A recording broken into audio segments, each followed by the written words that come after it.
In today's money, no one wants to get coal this Christmas, but you also don't want to go into debt or even worse after the holidays are all over.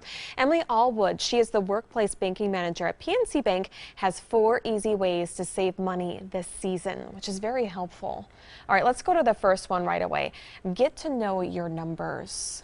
Yes, exactly. So get to know your numbers. What does that mean? It's as simple as having a holiday budget.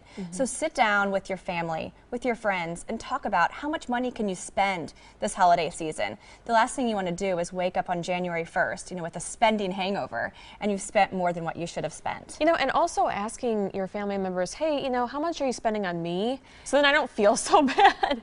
That also probably helps. Oh, and also what goes up must come down is number 2. Yeah, so that's a great one. A lot of times we see people who are coming in and asking for credit line increases so they can spend more over the holiday season. But we also see a good number of people who come in and ask for credit line decreases. And maybe this is a parent who's added their teenage child to their card and want to limit their spending over the holiday season. Or perhaps it's preventing yourself from having some of those impulse purchases. But more often, do you guys see ask for the credit increase, I would assume? Yes, we do. We do. Now you want to check for changes. What is that? Right. So around the holiday season, we see a lot of increase around fraudulent transactions and identity theft. So it's very important to make sure that you're opening your credit card statements and you're looking at your checking account just to make sure that all the transactions that are coming through are accurate and ones that you verified. We would also recommend that you're checking your credit report at least twice a year. Again, just to make sure you're staying on top of this and everything that's coming through is accurate and approved by you. And finally, the last thing is to keep the spending low, which seems so simple, doesn't it? It seems so simple, and although this is something that is difficult to do. And in this example, what I'm referring to is a thermometer. So if you think of your credit limit on a credit card maybe being $5,000, it's important to know what's the sweet spot.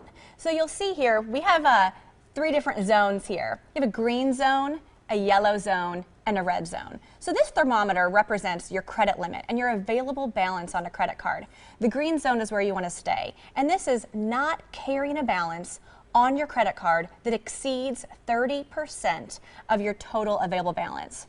Sometimes you might dip into the yellow, and that would be carrying a balance that's 50% of your total available balance. You definitely want to stay out of the red. That's a good thing to think of, the thermometer, especially since it's going to be really, really cold out very soon. All right, Emily, this is very helpful. We'll also post this online at TMJ4.com for you to share with your friends and family. Just an important reminder for all of us to get our heads in gear before all of this happens. Thanks so much. I appreciate you.